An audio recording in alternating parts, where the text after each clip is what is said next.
Hi everyone, my name is Anshu Pandit. I'm your civics educator at Study Room. Today we are going to start with chapter number 1 of class 10th, that is power sharing. In this chapter we are going to deal with the cases of Belgium and Sri Lanka and how the various democracies handle the demands of power sharing there. In the end we will read about various forms of power sharing and their needs in the democracy. Let's start with what is power sharing. So, what is power sharing? It is a process of distribution of power of a country or a region among different organs of the government, such as judiciary, executive, and legislature. This can be defined as power sharing. And why it is important for democracy? It is important to avoid power from being concentrated at one particular organ. So, different organs of the government can keep a check on each other. That is the balance of power, also known as the spirit of democracy. Okay. Now going further, like we have in India, we have 3 organs of the government: legislature, executive, and judiciary. So power sharing means that each organ will keep a check on each other by maintaining balance of power, and this will lead to the spirit of democracy, which is very important for democracy. Okay, so that's why power sharing is very important. It's the process through which distribution of power occurs in legislature, executive, and judiciary. Okay, and it is important for democracy for maintaining the spirit of democracy. Going further, power sharing, India is an example of holding together federation. This term is very important for us. In our next chapter also we are going to read about it, where the power is shared between the central government and the constituent states. So power, how it is being shared? It's shared among the central government and the state government, constituent states basically.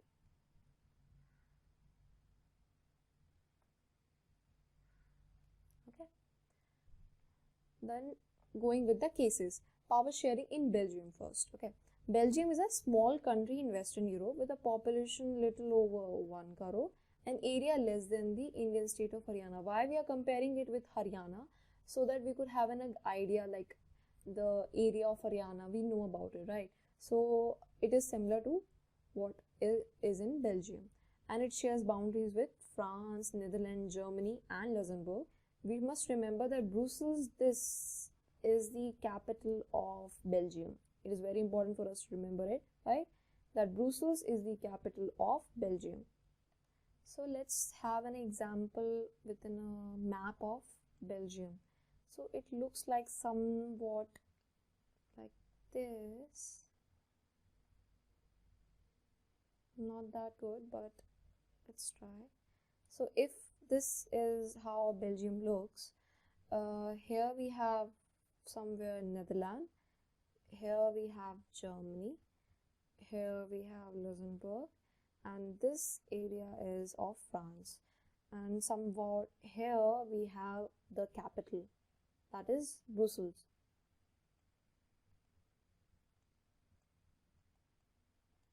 Alright, going further, before we go to the political arrangement and what were the reasons behind the conflict that arose in Belgium, we will read about the ethnic composition of Belgium. Why it is important to read about the ethnic composition? Because it is a social division which is based on the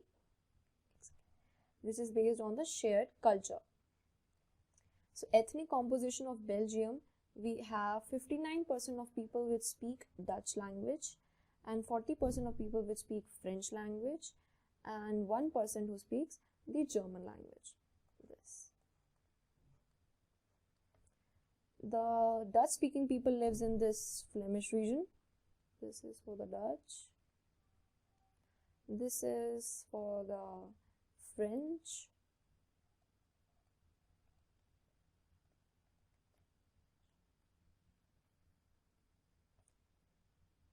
This French, and this is for the German.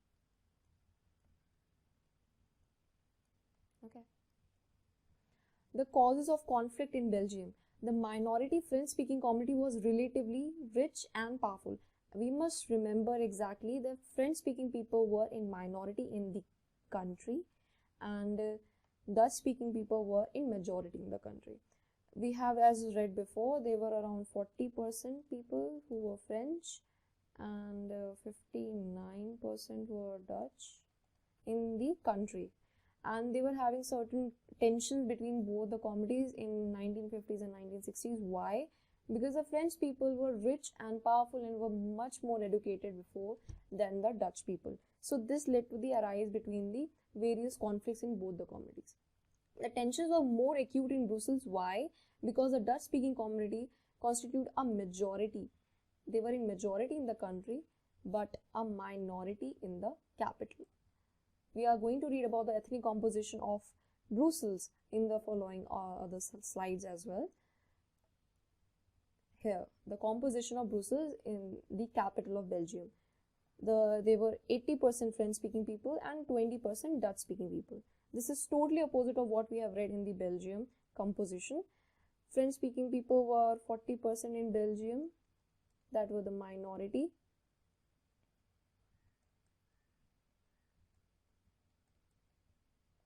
Okay, we must write here Belgium.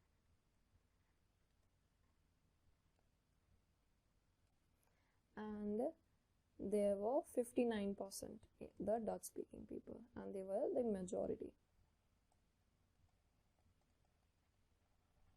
Okay.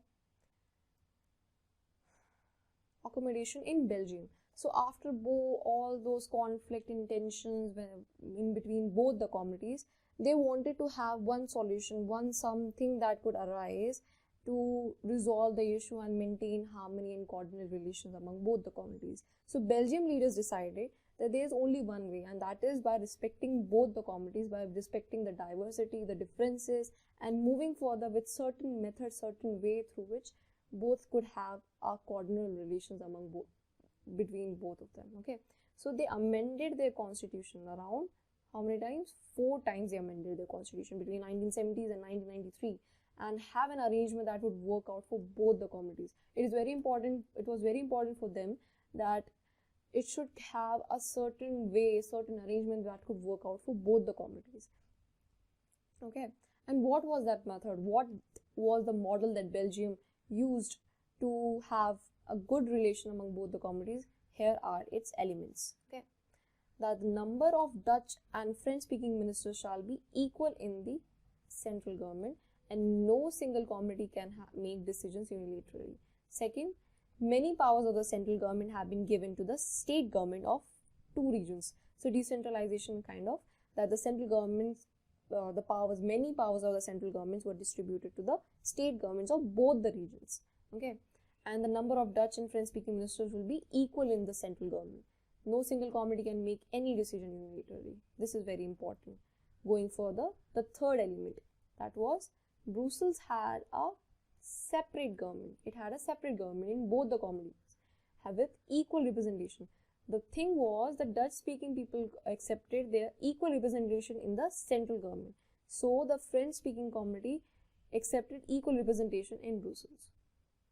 This way, by accepting each other's differences, diversities, and equal representation at the central government and the capital Brussels, they were able to maintain harmony among both of them by giving proper equal representation and rights to each community. Okay. Going further, last was the community government. This was a third type of government.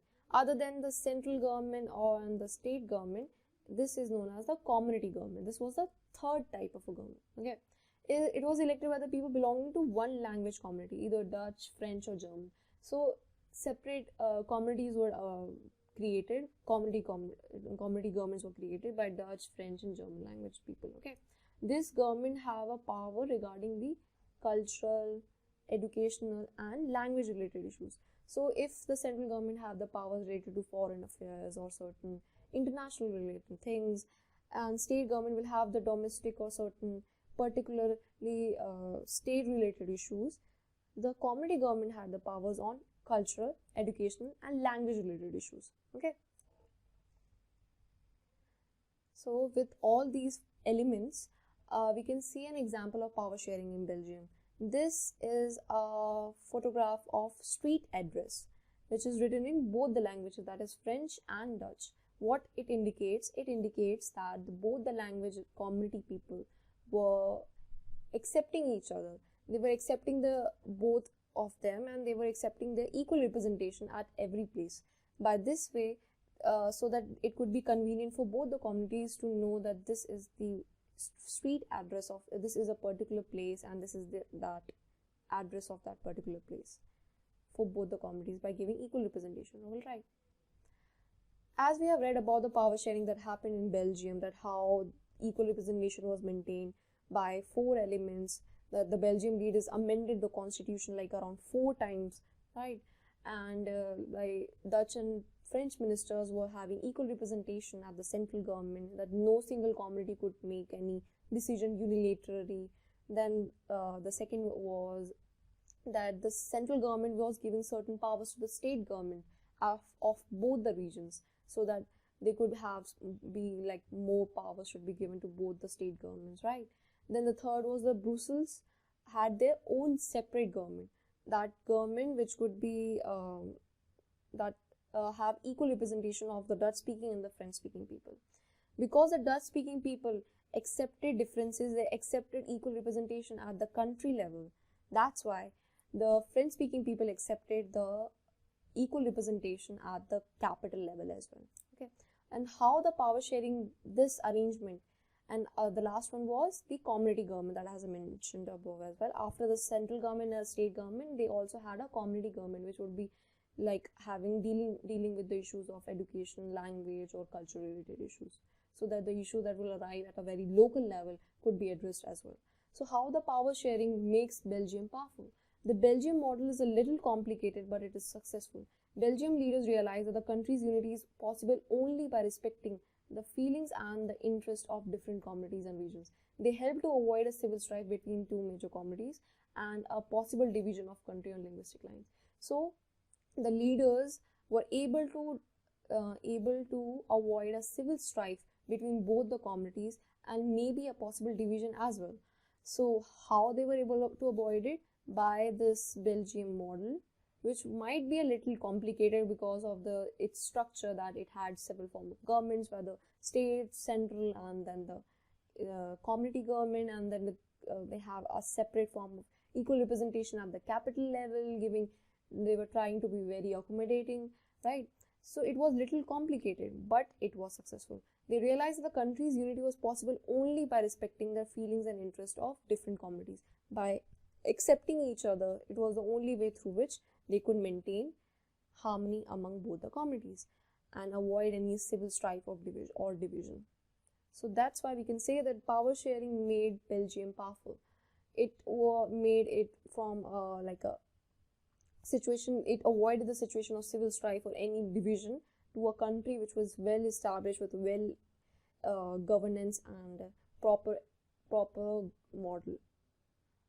Okay, so we must also know that Brussels was chosen as the headquarters of European Union when many countries of Europe came together to form European Union. This is something very huge, I must say, like to have a certain form of government that they were able to represent internationally as well, and making it as a model for other countries. Brussels was chosen as the headquarters for European Union. It's huge. Now going to the second case that we have, that is of Sri Lanka, power sharing in Sri Lanka. Okay, and then we will also relate and compare both the cases, okay, in the further slides. Starting with power sharing in Sri Lanka. It is an island nation, few kilometers off the coast of Tamil Nadu, population about 2 crore people, and same as in Haryana. Okay, so why we are again comparing with Haryana? So we can have a little bit idea by relating it with our own state of our country. Okay, so as a whole country, huge country like Sri Lanka, like is an island nation which is few kilometers off the coast of Tamil Nadu. It had a population of 2 crore people, which is similar to what we have in Haryana. Right?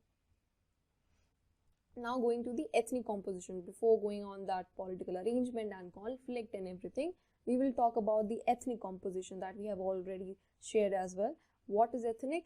It is basically the social division that has occurred on the basis of shared culture, based on culture, okay? The division that has occurred in a country or any particular region. We must remember that Sinhala speakers were 74% and Tamil speakers were 18%. This is how it is. Sinhalese, Sri Lankan Tamils, Indian Muslims and the Muslims. 74% were the Sinhala speakers and 18% were the Tamil speakers. After the partition and everything, Indian Tamils were also there, but they got separated, okay? So Sinhala speakers were 74%, Tamil speakers were 18%. These are the Sinhalese, yellow colored. This is Sri Lankan Tamils. These are Indian Muslims, and this yellow dots are the Muslims, okay?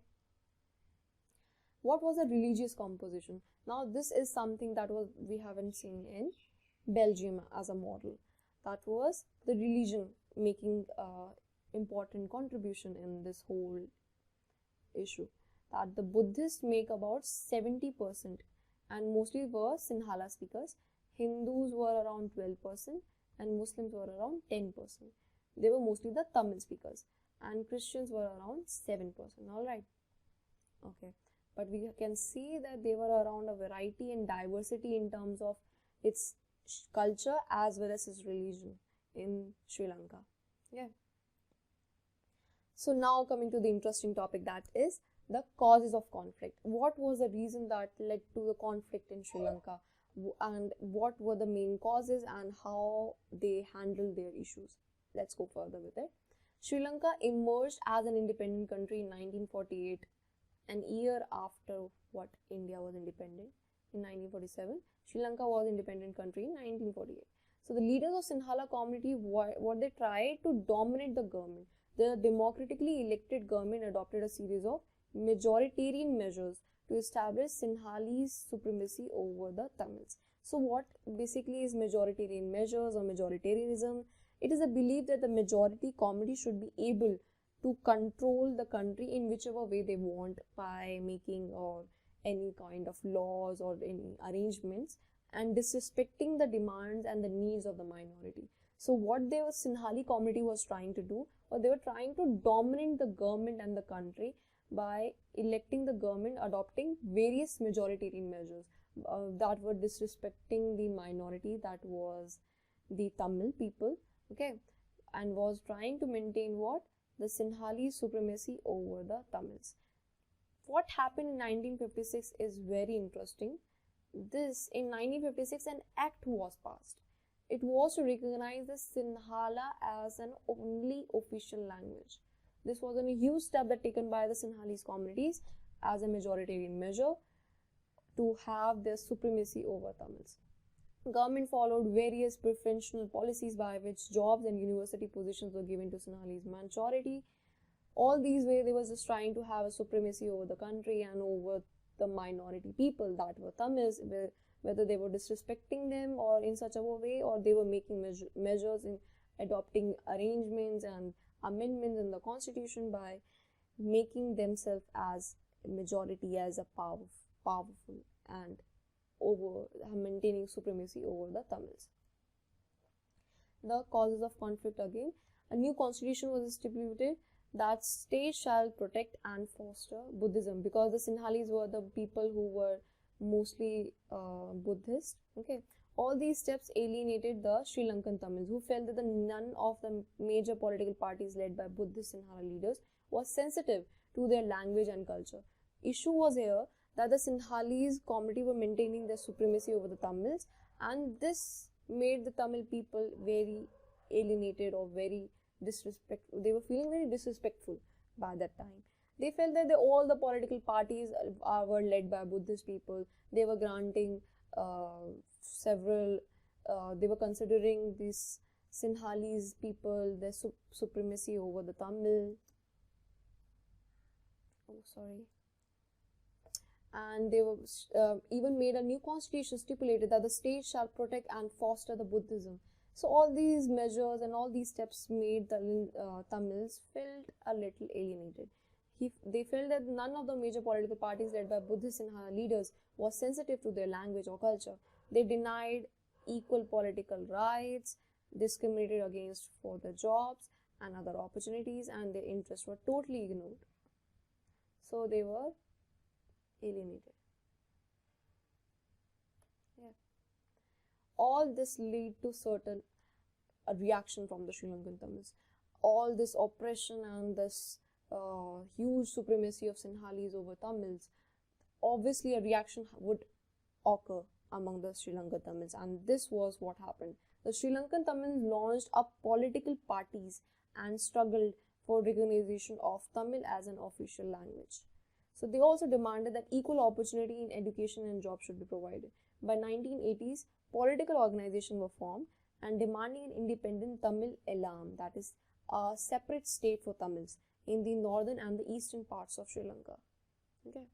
So, as a reaction to all the oppression that the Tamil had to face, what they did, they launched several political parties. They demanded that Tamil should be considered as an official language as well, and they also demanded equal opportunities in education and jobs, which were earlier denied to them.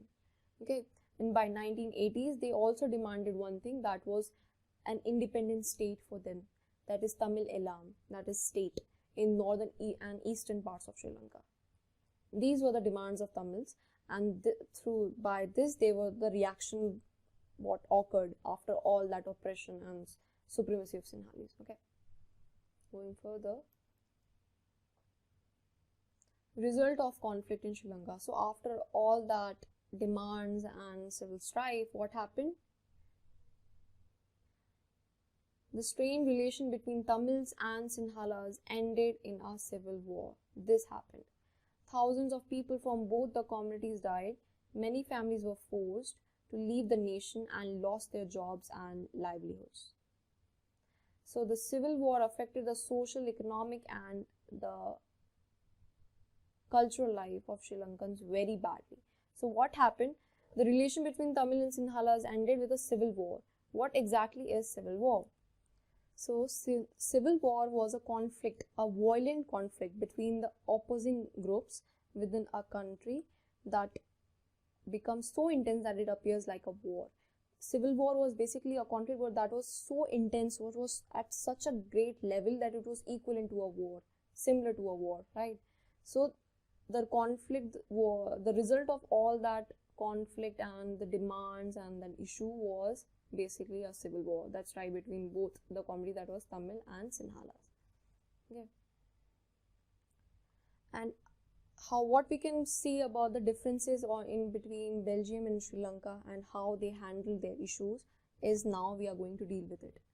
As we have earlier stated as well, that Belgium were able to resolve to the issues and were able to maintain harmony in the country and cordial relations in between both the communities. But this was not in the case with Sri Lanka. The Sri Lankan Tamils and the Sinhalese people led to a huge war-like kind of a situation because they were not able to handle the differences, they were not able to handle the issues properly. Majoritarianism was practiced, and then measures were taken by the Sinhalese communities to maintain supremacy over the Tamil people. All this and their demands and needs of Tamils, we realized that there were certain differences in the way power sharing was conducted in both the countries, in Belgium and Sri Lanka. Let's going with the comparison of both of them. We realized that in Belgium, the leaders have realized that the unity of the country is possible only by respecting the feelings and interests of different communities and regions. Such a realization resulted in the mutually accepted arrangements for sharing power. In Sri Lanka, what happened? It shows a contrasting example. It shows us that if a majority community wants to force its dominance over others and refuses to share power, it can result into the disunity of the country. In Belgium, they were able to accommodate the differences and were able to lead to a mutually accepted arrangement. But in Sri Lanka, the majority community thought that the only way it is to force dominance over the others, refusing to share power, disrespecting the minority, and leading to disunity and civil war kind of a situation in the country. So this is how, through which we were able to make a comparison between both the countries and the way the power sharing was conducted in both the countries. All right. Thank you so much for being with me at study room. In the next video, we are going to read about the various ways and various forms of power sharing in the democracy and the needs of power sharing in the democracy. All right. Thank you so much. Bye bye.